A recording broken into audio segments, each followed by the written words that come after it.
pas si on vous l'a dit, mais vous êtes très beau en bleu, hein. On dirait la mer déjà. À ce propos, j'ai un aveu à vous faire. J'aime l'océan. Et du plus lointain qu'il me souvienne, j'ai entendu le bruit de la mer, mêlé au doux bruissement des filaos. Cette première phrase du roman magnifique de Jean-Marie Leclésio, Le chercheur d'or, je l'ai faite mienne, tant elle symbolise et à merveille mes propres souvenirs d'enfance. Comme son auteur, j'ai eu en effet le bonheur et la joie de vivre une enfance baignée au rythme de l'océan Indien, au rythme de ces lagons aux senteurs acidulées, au rythme de l'alizé bruissant dans les aiguilles de Filao, au rythme des plages, le long desquelles je jouais pendant des heures. À cette époque, j'habitais avec mes parents sur les hauteurs de Saint-Denis de l'île de la Réunion. Notre maison dominait l'océan Indien. Son immensité bleutée se perdait dans l'azur. Il était là, chaque jour, à perte de vue devant moi. Et son image a, bien entendu, gravé cette empreinte dans ma mémoire. C'est là que tout a commencé. C'était l'époque bénie de l'école buissonnière, des jeux dans les champs d'ananas, des aventures imaginaires. Parmi celles-ci, celle du capitaine Nemo avait notamment, bien entendu, ma préférence. Comme les héros de 20 000 lieues sous les mers, je rêvais que je marchais sous la mer. J'avais transformé mon lit en sous-marin et j'y vivais des plongées épiques. Pour autant, cette époque bénie a eu malheureusement un terme. Il m'a fallu rentrer en France avec mes parents. Adieu lagon, adieu Filao. Il m'a fallu apprendre à mettre des chaussures, mettre des pulls, et surtout, il m'a fallu apprendre à ne plus voir la mer. Vous imaginez le traumatisme pour un enfant. Heureusement, je fus sauvé du désespoir par une alliée de choc, la télévision. Et pas n'importe quelle télévision, la télévision en couleur, qui, par magie, comme par enchantement, s'éveillait à cette même époque à la magie du monde sous-marin, par l'entremise d'un certain Cousteau. Cousteau a réveillé cet océan qui dormait en moi. Et je n'ai plus, à cette époque, vécu qu'au rythme des aventures de la Calypso, au rythme de ces hommes au bonnet rouge, de ces plongeurs en combinaison noire à bandes jaunes. Avec eux, je plongeais à la poursuite des baleines, à la poursuite des dauphins, des raies mantas. J'avais retransformé mon lit en maison sous-marine et je voulais habiter sous la mer. Si je vous raconte toutes ces anecdotes de mon enfance, c'est tout naturellement parce qu'elles m'ont guidé vers ma vie d'homme adulte. De fil en aiguille, j'ai appris à plonger pour faire comme mes héros. J'ai fait des études d'océanographie, de biologie marine, de milieu d'aventure et de passion. La mer est devenue sujet d'étude, sujet de recherche. La plongée, un outil pour comprendre et décoder les signes du monde sous-marin. J'ai commencé à parcourir la planète, étudiant les algues de Méditerranée, les grandes laminaires des îles Kerguelen, les poissons de l'Antarctique. J'ai même étudié les crabes à la Jamaïque, c'est pour vous dire. Pour autant, petit à petit, je sentais que l'envie de transmettre, de raconter, de témoigner, l'emportait sur l'envie de chercher. Et un jour, j'ai troqué mon microscope pour un appareil photo. J'ai délaissé les publications scientifiques pour des magazines grand public. Bref, je suis devenu photographe sous-marin et journaliste dans le milieu de la plongée.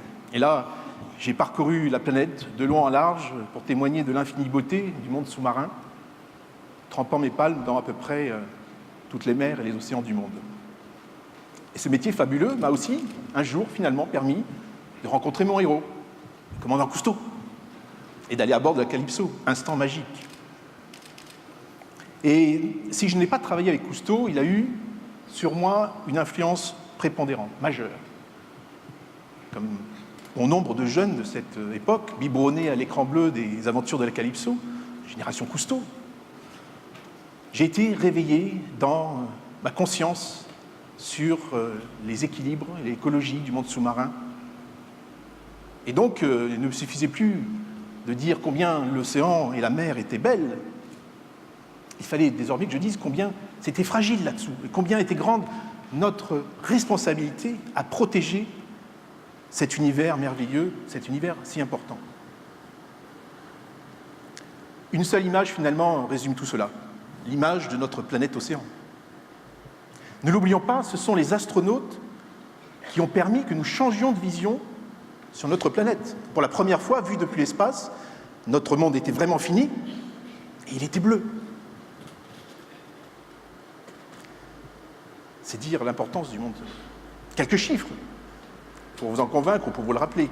L'océan couvre 71% de la surface du globe. Il représente 80% du volume de l'écorce terrestre. 97% de la réserve de toute l'eau de notre planète aquatique, seul fait connu dans l'univers. L'océan nous nourrit. 60% des protéines que nous consommons chaque jour proviennent de produits marins. Il nous fournit notre oxygène. 64% de l'oxygène que nous respirons est produit par le phytoplancton.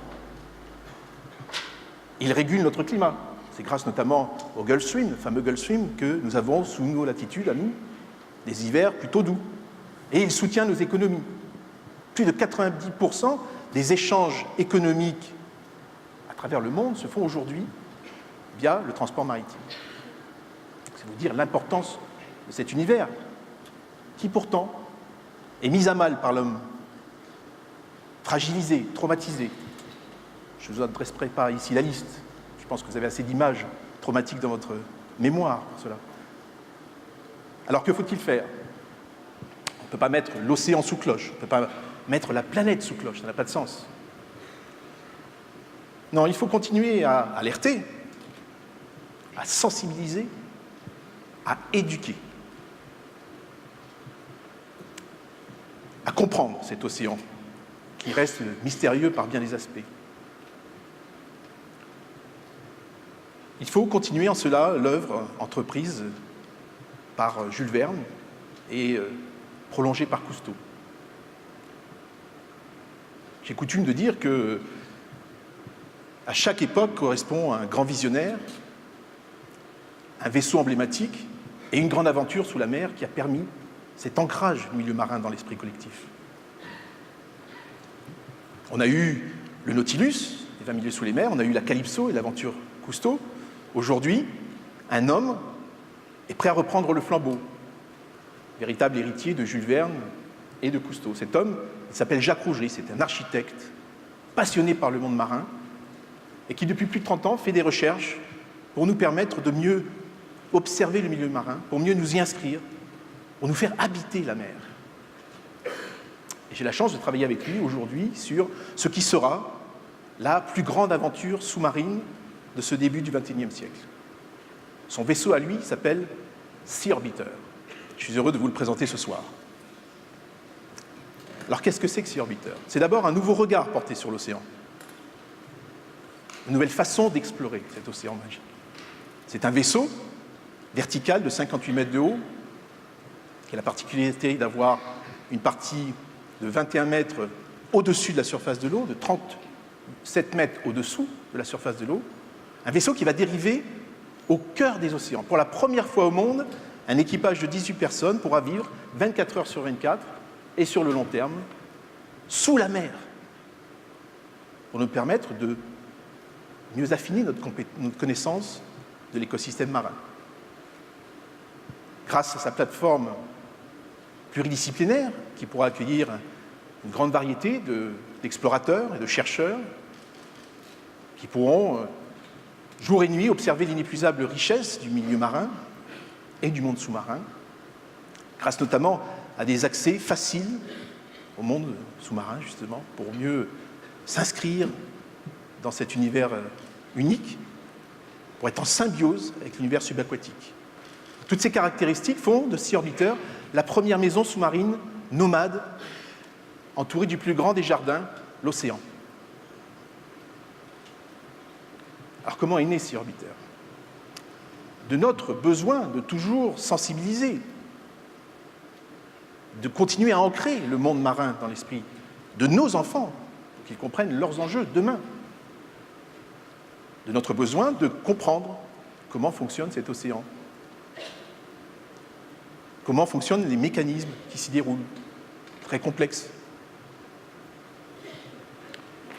Il y a au fond des océans, notamment des trésors inexplorés. Sea Orbiter va ouvrir un nouveau champ d'observation, d'exploration, pour découvrir de nouvelles espèces, de nouvelles molécules pour mieux comprendre les équilibres planétaires qui se jouent notamment entre l'atmosphère et l'océan. Si particulièrement important aujourd'hui dans le contexte du réchauffement climatique. C'est, une fois encore, l'océan qui régule le climat de notre planète. Mais aussi pour découvrir des solutions d'avenir.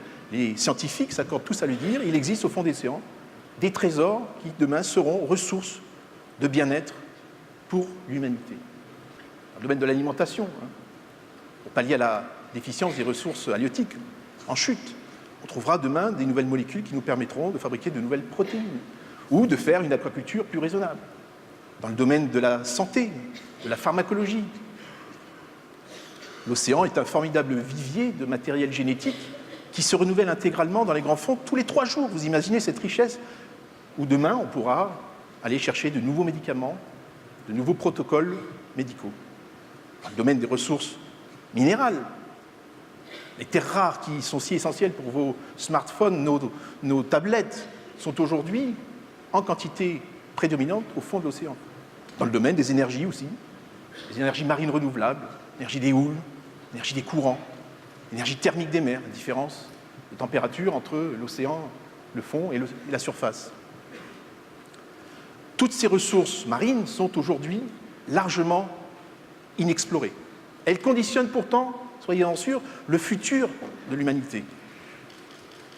Nous ne vivons pas une crise économique, je voudrais que vous en soyez convaincus. Nous vivons bel et bien une crise écologique, dont les 2 grands piliers sont augmentation de la démographie et raréfaction des ressources naturelles. La solution se trouve en partie au cœur de nos océans, à condition, bien entendu, qu'on sache les exploiter de manière raisonnable, ce qu'on n'a pas su faire sur le domaine terrestre.